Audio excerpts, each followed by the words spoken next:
La phobie scolaire, c'est comme une crise d'angoisse. C'est le stress qui monte. On peut même se rendre malade des fois. On n'arrive plus à aller à l'école. On est bloqué.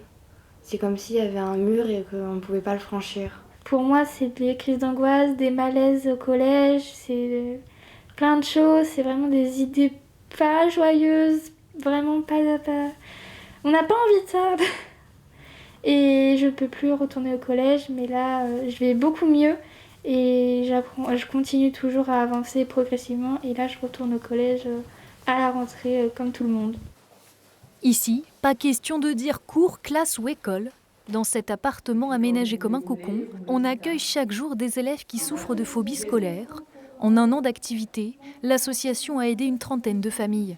Ce sont des jeunes de la 6e à la terminale qui sont en scolarisation partielle ou en scolarisation à domicile et qui, là, cette année, tentent une rentrée en établissement. L'une des principales causes de cette phobie, le harcèlement scolaire, dont beaucoup ont été victimes. J'étais de base dans un collège, mais j'ai été harcelée et du coup, ça s'est très mal passé. Du coup, on m'a remis dans mon ancien collège où j'étais.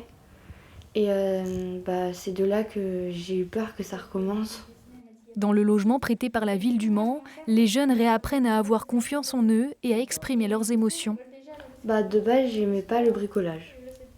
Je suis pas créative et je suis plutôt le genre de fille solitaire qui vraiment va rester toute seule. Et finalement, le fait de me retrouver avec des personnes qui sont dans le même cas que moi, ça m'a libérée. Je me suis fait des amis, puis au moins on est sûr qu'ils te jugeront pas parce qu'ils ont vécu la même chose que toi. C'est génial parce que je pensais que je devais faire un truc en particulier comme les autres, alors que pas du tout, je peux faire autre chose pour m'aider comme les CFA, les MFR, plein de choses comme ça. Du coup, je connaissais pas du tout avant. Et c'est vrai que du coup, ça m'a rassurée, et ça me pousse à continuer à... J'adore étudier, alors c'est un handicap pour moi, mais du coup, ça va mieux. Après une année dans l'association, Emma intègre une MFR, Louise, elle, rentre en 3e. Un défi qu'elles abordent plus sereinement à présent.